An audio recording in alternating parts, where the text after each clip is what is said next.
Shalom. Welcome to Seekers of Meaning, the podcast TV arm of Jewish Sacred Aging. I am your host, Rabbi Richard Address, and it is our goal in these podcasts to explore some of the issues that we walk through in our generation as part of the revolution in longevity that is affecting all of our families, our communities, our congregations, etc.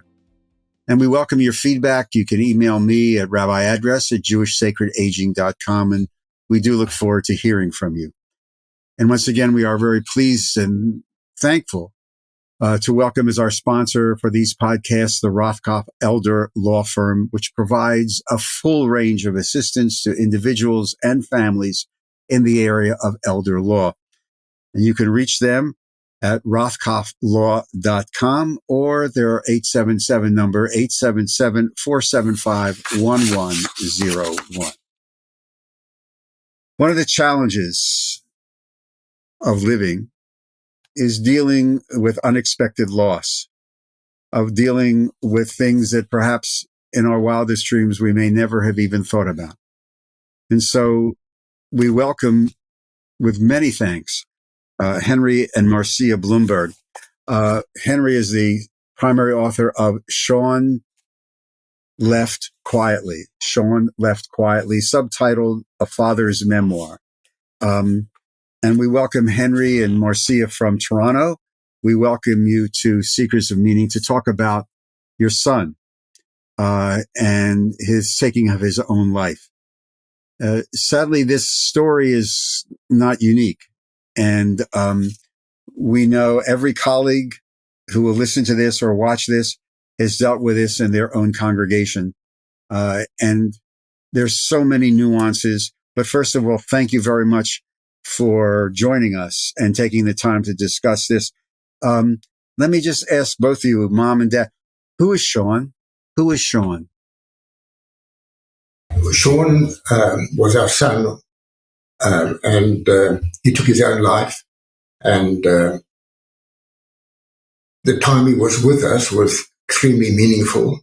He was a very bright guy. He was a member of Mensa. He had a degree in psychology. And eventually, when he found that he could not overcome his depression and paranoia and pain, that is when he took his own life. But he was a very kind, very considerate, and empathetic person. So go ahead, Marcia. I was going to say he was our youngest son, our fourth son. He took his life at the age of 35 after having struggled for 15 years with depression and paranoia. And he really tried everything. Every group, many different psychiatrists. We tried whatever we could. And in the book that Henry wrote, The Trip to South Africa, we hoped would bring back very good memories. And it was a very good trip. He loved the trip. So of his childhood and of his birthplace. But that Henry's put, he was kind, he was gentle. And on his tombstone, at the back of the tombstone is a title of the play. The playwright is Yael Farber from South Africa. And she said, not only am I giving you permission to use it, but I'm very honored that you've asked me. So on the back of his tombstone is He Left Quietly, which is the title of her play. And Here we've used Sean, Henry did. Sean Left Quietly. Yeah, it's a beautiful title. It really is a beautiful title. The person who wrote the foreword here writes this line. It's a very, very interesting quote. This is, you wrote this, which offers a way not only to live with loss, but also to transform it into a part of oneself. Not only to live with loss, but to transform it into a part of oneself. What does that mean? Because it's very powerful. How do you turn a loss like this, quote, into a part of oneself? Well, on the one hand, the living with the loss was the fact that he took his own life. And when he's faced with the loss, transforming it into part of oneself, as it were, was my way of dealing with the loss. And what I found was that some people can get solace by talking to others, by therapy, going to a counselor. I found I could not do that. I found that while I could speak to Marcia at all times, I found that talking to other people didn't give me the consolation. And so I had to I delved into the experience. I delved into the memories of our life together, what we did as a family, his involvement in the family. And in that way, that transformed itself into my own experience. And while writing the book, it was a process that took about 10 years. It was as if by delving and getting meaning from our togetherness, it gave me a perspective of my own life. It became, as it were, part of me. And it's very difficult, as it were, now to dissociate myself from the happening because so many memories come back of what actually happened, as it's reflected in the book. Now, whether it is the travels to South Africa or the travel to London or canoe trips or whatever it may be, that is now part of my experience, which would not have been part of my experience had, unfortunately, the tragedy not taken place. In writing the book, and as you wrote the book over the course, as you said, 10 years, and in talking about it, the two of you, Sean is still alive in that. Marcia, you're shaking your head. Yes. Talk to me about that. And that's part of what we do on a regular basis. We speak about him. We speak about him to his favorites in the whole world, which were his nieces and nephews. Right. We tell stories about him. Some of them knew him. Some of them were much too young to know him. But we celebrate his birthday every year and remember him with the same birthday cake he loved, which is an ice cream cake with balloons, colored balloons on it. And what he always laughed about and spoke about was how each niece and nephew would say, oh, I want the red one, I want the blue one. They had to sort of negotiate to get and we still get the same cake. We still talk about it and how Sean loved them. So we keep on talking about him. He is absolutely part of our family. And of course, for me, it's particularly hard, like on Mother's Day, when I have all the others there and he's not there. But we lost a grandchild before we lost Sean. So this is the second loss, a 2-year-old, in the early 2000s.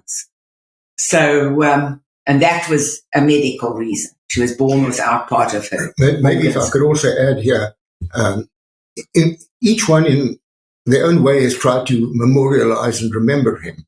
So, for example, my one son will put on Facebook the date of his, some memory on the date of his death or the date of his birth. And in different ways remember him. And then my other son also remembered him by the creation of what he called the Sean Blumberg Transparency Project, which Sean had worked on. And it is a free database of all Canadian charities. About 80,000 Canadian charities are listed there and gives all their records going back for about 20 years. All the names of the directors, the names of the finances, what they spend, their directors' fees and everything.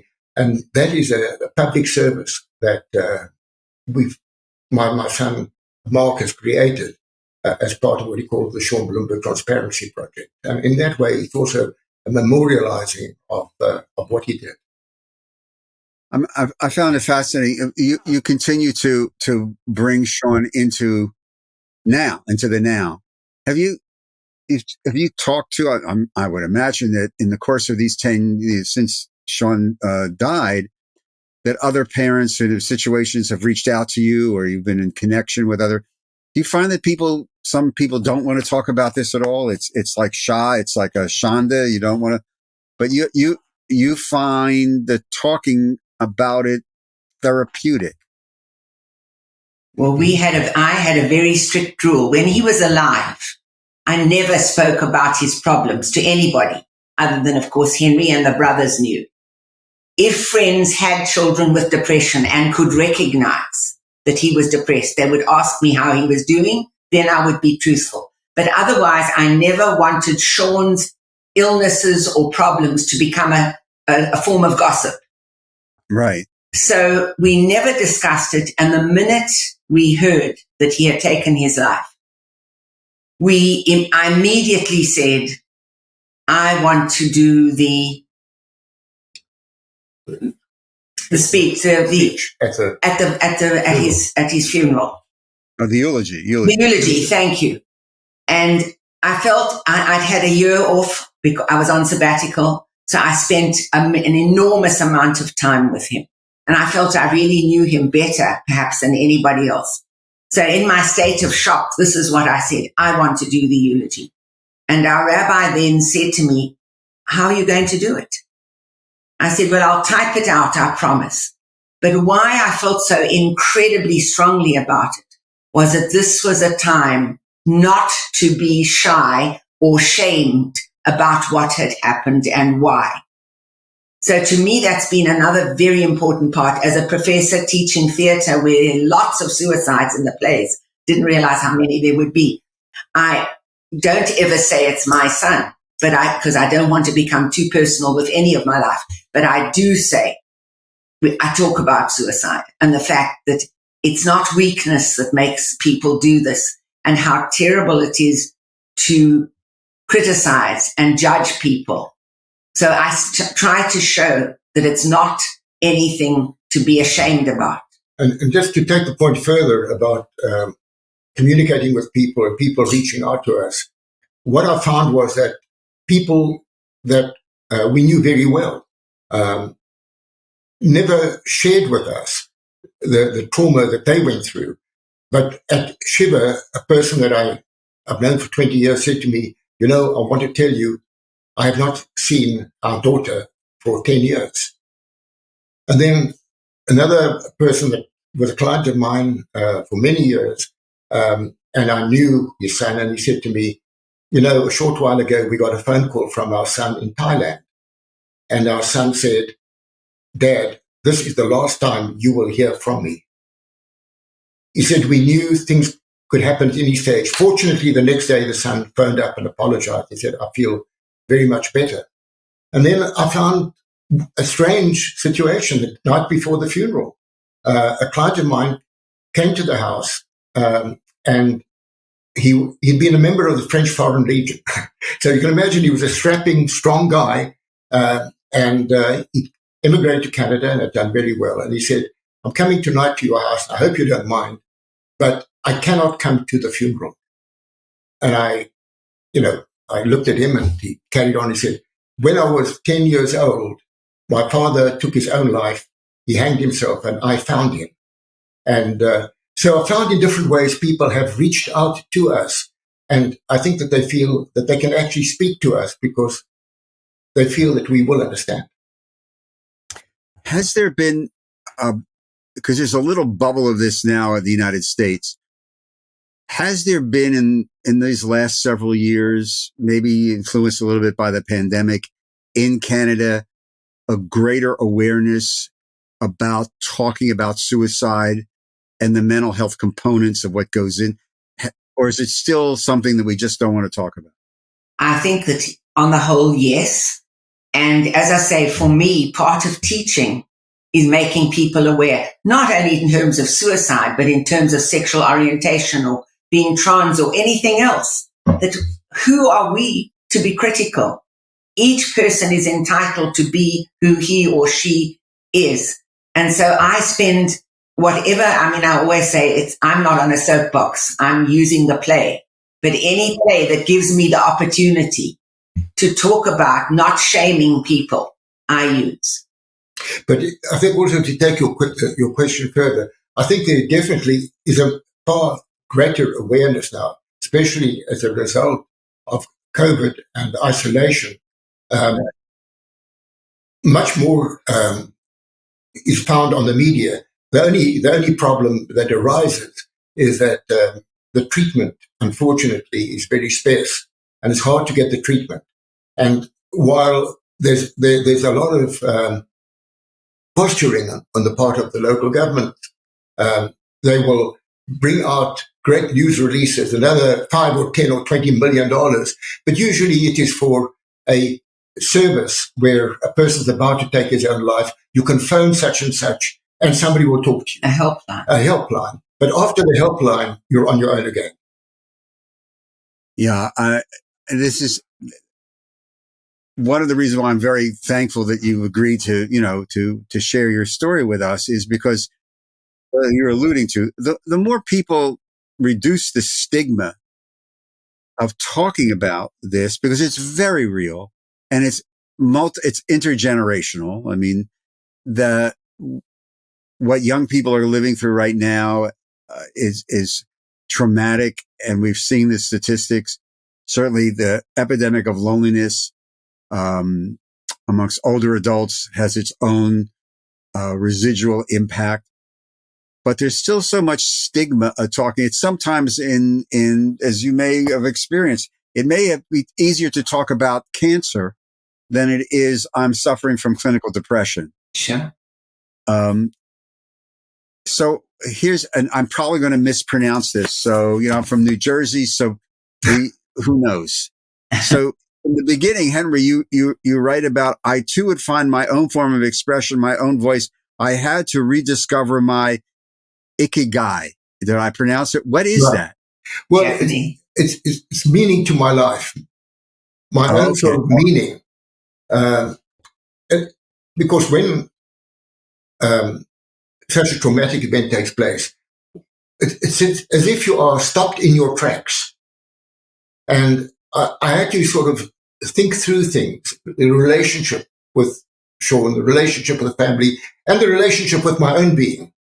And in that way, that I use that Japanese word ikigai, basically to find meaning to my own being, as it were. And so, what process, or let me just rephrase: is that still ongoing? Is that still ongoing, this search? Well, the search is ever present, but there's also a focus. One has to focus and move on. And my focus on moving on is my second book, which is biographical and a memoir, which is now being edited. It's an autobiography, and I've done a draft of the third book, which is basically the book of family and Holocaust. So on the one hand, with what happened to Sean and what happened to the family, as it were, and relationships and one thing another, that is always present. That is always present, and that always sort of gets refurbished, reinvigorated. One cannot leave that. That is part of our life, of my life. But on the other hand, I have to move on to other projects. And so while the other projects are there, the past sort of comes back. So this really has opened up a whole new avenue for you, which is it's very interesting that Sean will continue to live through your writing, which is a lovely testament. There's not a lot, rabbinic hyperbole. There is some research dealing with individuals who are planning to end their own life, that they send sometimes not so subtle or subtle messages by actions or lack thereof. And I think you allude to some of this in the book, the filling the car. Did you sense this at all? Were there any actions that sort of like triggered something in you saying, wait a minute, something's going on? Well, the one that really had a dramatic effect on me was that one day we were in the house and it was raining, and our daughter-in-law went downstairs and she said there's a flood in a room downstairs where Sean used to live when he lived with us. And quite a few of his possessions he'd left behind there. And the result was that we had to obviously take out, do some reconstruction, take out the carpet, take out the furniture. But the books and his artwork was all preserved. And that is the only flood. That is the only flood we've had in the house. And we've lived there for probably, over 30 years. Mm-hmm. And it was a message as if to say, move on, clear my things out, look at my stuff, don't keep my room as it was. And I turned that room then into a small little gym with a treadmill and one thing and another. But that was quite, that was a very, very strong message. And then there was the other that I think Marcia would like to speak about. I just you asked particularly about what signs there were about potential suicide. This was his third attempt. His third attempt. And the newest psychologist we went to, whom he'd been with for 2 years, said, I can never promise that he will not do it again. You have to be prepared. You're doing everything you can, he said to us. But he said, I cannot guarantee that he's an intelligent person, he knows. And he found the method of doing it on the internet, printed it all out, took the most gentle possible way. I mean, that is typically who he was. So that was something we knew was likely to happen. And I was very nervous always as to when. I think what Marcia said, if I may just add, it was a sort of, although we hoped it would never happen, yes. On the other hand, it was a sort of anticipatory grief that you knew that something could happen, and in a way you were steeling yourself to the possibility of it happening, hoping it will never happen. Well, yes. I mean, there's a psychologist, Pauline Boss, who has written on this. She's sort of like the expert on what is called anticipatory grief. And her last book on the myth of closure, which talks a little bit about the pandemic, but really the thesis is what you're talking about, that sometimes there's this mythology that people say, well, the year of mourning is over or Shiva is over and it's time to move on. And her thesis is, no. There is no such thing as closure. You find, as you've talked about, you find a way that you take this grief and you find it a place in your soul, but it's there. It never goes away. There's no such thing as closure. There's end. We're done with it. If I can add one or two things here. First of all, for me, what helped me, because we didn't go to groups or see anybody. We spoke to each other, and I had an aunt and a cousin in London and one very good friend here whom I spoke to regularly. But what was very important to me was that Sean had spent time gathering material for me on CDs and whatever that I needed to show, because I deal with theatre. I felt a very strong sense of purpose in continuing my teaching, because there was all his work, all his things that he did for me, and never use them again because I don't want to think about him. No, I had a duty to make his work real and help people. The other thing was that I, in a completely different way. So that helped me. That helped me a lot and has helped me to this day. I'm still teaching full time and I'm 77. So that's quite unusual, I think. Good for you. Good for you. I'm very grateful. But the one thing, there was a turning point for me, if I can call it that. It was never closure. One of the things I said to Henry from very early on after the suicide was, we're a big family. There were 4 of us. Now Sean is completely alone.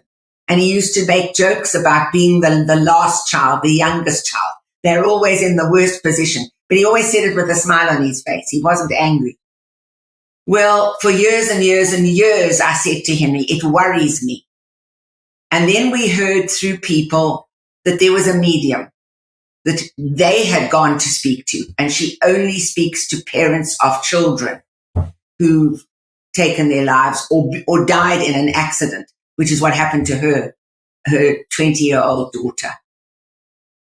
And we went to see her for an hour, and I think Henry's one of the last chapters in the book deal with that. She made us very aware that she knew nothing about us. She didn't even know his name. I just left a message, and she did call back, and she said, I want to tell you that whatever I'm going to tell you is not what I know, it's what I hear from the other side. Now, Henry was very skeptical about all this, but she was far out of Toronto, and he said, I'm not going to let you drive and be on your own. You may be very upset. Well, what completely knocked him for a loop was that his father came in, who had died 60 years ago. I'd never met him. It was just before we got married, and wanted to take charge of the session with her. And he was walking with a young man whose head was always looking down. And she said to me, he is looking after your son. Look how he's taking his hand and walking in with him. Wow. And throughout the entire session, certainly from halfway onwards, he started speaking himself, through her, of course, to each brother, thanking them for specific things, to us, apologizing for giving us so much pain. All kinds of things. And the whole family were there. My late parents, Henry's late parents, and Sasha, our little granddaughter, was there too. So the point is that to me was incredibly comforting. It didn't stop the mourning process. It took a lot of anxiety away from me. And she made one thing very clear. She said, when you leave here, you're not leaving Sean with me. You take Sean with you, and you can talk to him whenever you want. And I used to, and I still often do. At night, I have his picture up on my computer. Last thing I do before I switch off, good night, Sean, God bless, sleep well, rest. There isn't a horror about his death. There is much more a sense of wanting to continue the links. And we do it through the birthdays, through the whatever, that kind of way. But I can do it personally with him. So that's made an enormous difference for me, because that worry is gone. It's an amazing story. Thank you very much. We are with Henry and Marcia Blumberg discussing Henry's memoir called Sean Left Quietly, about their son Sean and him taking of his own life. We're going to be back with the Blumbergs right after this message. We are health care advocates to help navigate the issues associated with the aging process, to access benefits that are available for those individuals. Rothkopf Law Offices helped us with my mother's home. We didn't know that we had to put it in my mother's name in order to save the home. Everything that he said is true. I mean, we've had so many questions, and it didn't matter when I call, everybody is always there. In one word, it's been incredible. And the expectations going in, because we didn't know what we were going to be involved with, the situation, how we were going to deal with any of these items. The expertise, the service, and implementation of the plan has been totally critical to the success that we've experienced. A group who understands how important the care is paramount. I would highly recommend that anyone look at their website, review the information, look at their client experiences. We've been very satisfied with everything from start to finish.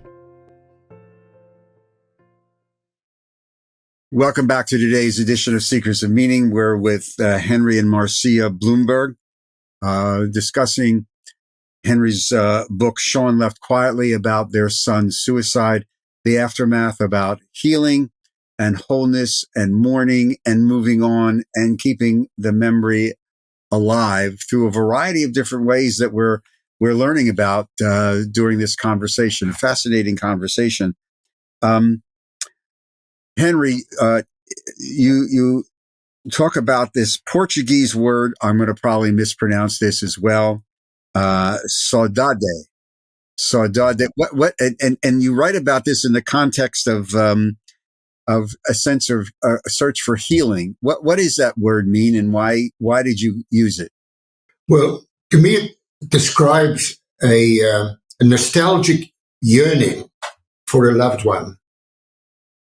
But that yearning is unfortunately clouded by the sense that the person will never return. So that nostalgic yearning reflected itself particularly in my book and on the cover, where I speak of the canoe. The canoe. And talk about that canoe and the image of the canoe. Right. And what the image of the canoe, well, the photograph is a photograph taken from our cottage on a lake in an area known as Muskoka. The canoe, of course, is superimposed on the photograph, but it refers to a paragraph in the book where I say, in the recesses of my mind, I kept hoping that early one morning, standing on the deck of our Muskoka cottage, watching the dark sky turn pink over the lake, I would see our canoe gliding slowly out of the receding grey mist. And there would be Sean, paddling back to us. Rational thinking cannot compete with such yearning. And that word, saudade, basically refers to that yearning that the person will return. But you really know that will sadly not happen. But we all live through that. I mean, we all, I think, in dealing with that which was, have these quiet, very personal moments where we almost superimpose upon some place. A lot of times it is a place of quietude or spiritual comfort to us. And we sort of like, what if, or I remember, and these are moments of, they can be moments of healing. And I think that's in the context of what you're writing about it in the particular part of the book. You also write, about the impact of family. I want to use this paragraph because I think, and then I want to ask you about the family dynamics that surround this whole conversation. You write, all families have their unique predicaments.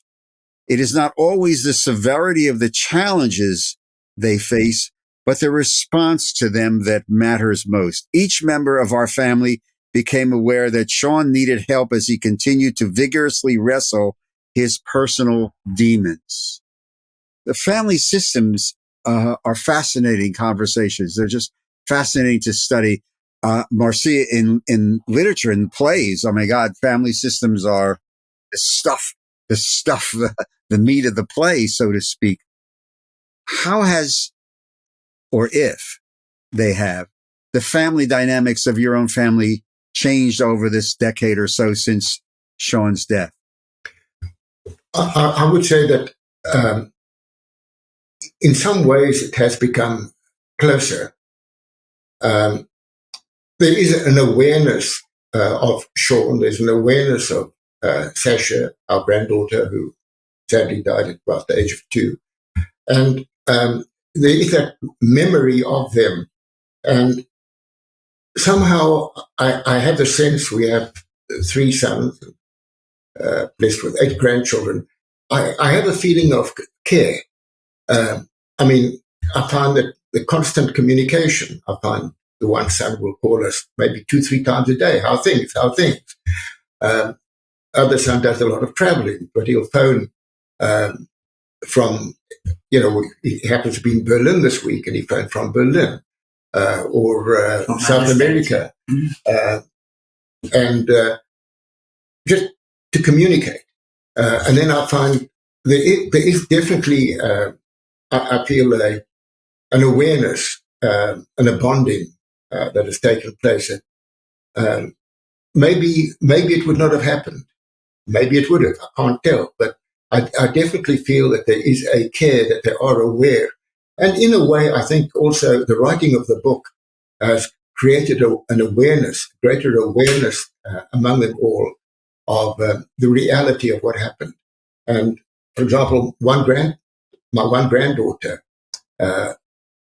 offered to do a read of the book and give her comments, which really surprised me. Early on, and she came up with fantastic points, saying, well, I don't understand that, or maybe you should explain this further, or whatever it was. And I was absolutely bowled over. Of course, we got another professional editor afterwards, but her comments were fantastic. And then another son, I asked him, was he reading the book? And he said, no.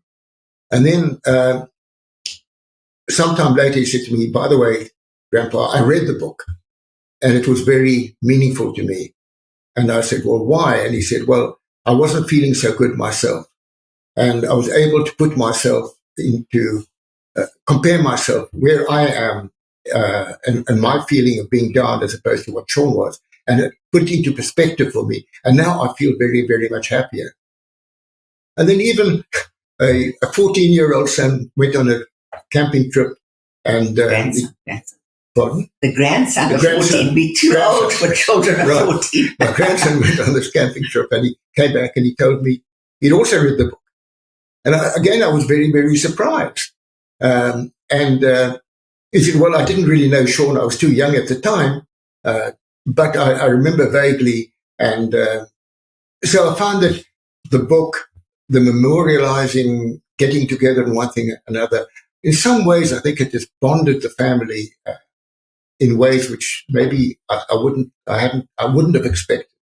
And the second book, which is now out an editor, has actually each grandchild mentioned with particular questions or whatever. So they're much more included too, because there isn't one focus of not one person focused like Sean was. Right. So before we run out of time, I just want to ask you, because you allude to this at various points during the book, but I got to pull it out a little bit. What was the role of faith, your Judaism? I know you mentioned the rabbis. How did that impact your ability to transition through this process? Well, for me, it was important because it gave a feeling of comfort. The fact that the service was in the temple, the rabbi was incredibly empathetic. And but he'd known us for ever since we arrived. Right, but so was Rabbi Landsberg. She wasn't part of the temple then. She was. When we arrived.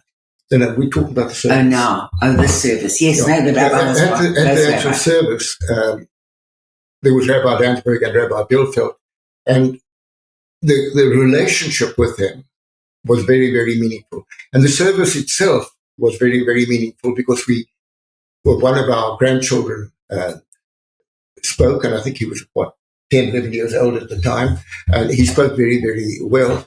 And I sort of felt that Sean was there in many ways, and the hall and was full, and they opened up the doors to the adjoining room, and that became full. And I could imagine Sean turning around and saying to me, because he had this impish sense of humor, wow, the place is full, but there must be another event on the go as well. So in a way, that was meaningful. And then the Shiva was very meaningful. I mean, as you can very well imagine, everyone coming together. And some of them opened up their own hearts to us. And we found that their empathy was meaningful, especially when they had their own, as it were, grief and sometimes bereavement. So from a ritual point of view, from a religious point of view, I found that was a source of great comfort. Your site as well. Well, your site as well, and then the candles, and then we added our own to that. It's celebrating his birthday, as it were, and having as Marcia explained earlier, having everyone around, and going to the cemetery and such like. So all in all, it was part of the comfort that we and the solace that we got.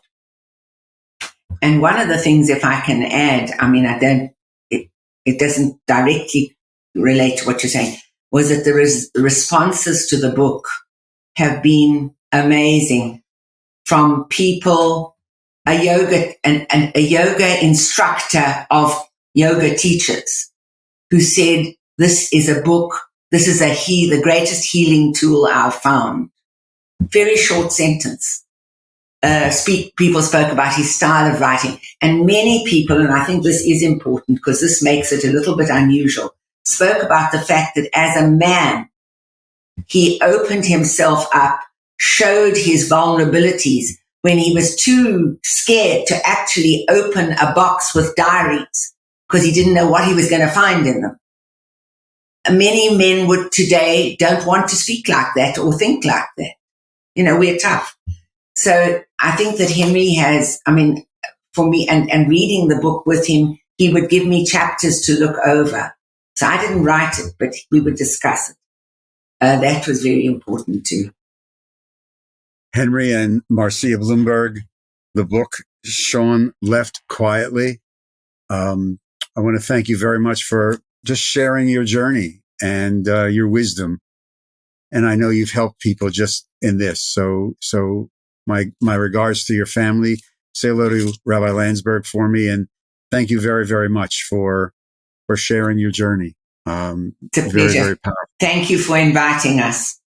Our pleasure, believe me. And to all of you, thank you very, very much for joining us on today's edition of Seekers of Meaning, the podcast TV arm of Jewish Sacred Aging. We very, very much appreciate your time. Again, if you'd like to contact us, just email me at rabbiaddress@jewishsacredaging.com. If you'd like to make a tax-free donation to help support our work, just go to the website, click on the donate button, and follow the prompts. And again, thank you to our sponsors for these podcasts, the Rothkopf Law Firm, providing a full range of assistance to individuals and families in the area of elder law.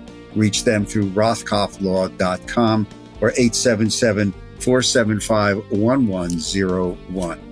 Seekers of Meaning is produced to the facilities of Lubetkin Media Companies in beautiful Cherry Hill, New Jersey. And we thank our producer, Steve Lubetkin, for all of his expertise and guidance in the technical aspects of this program. To all of you, thank you again for joining us. I look forward to seeing you on our next Seekers of Meaning. In the meantime, please take care of yourself, be kind to one another, stay healthy.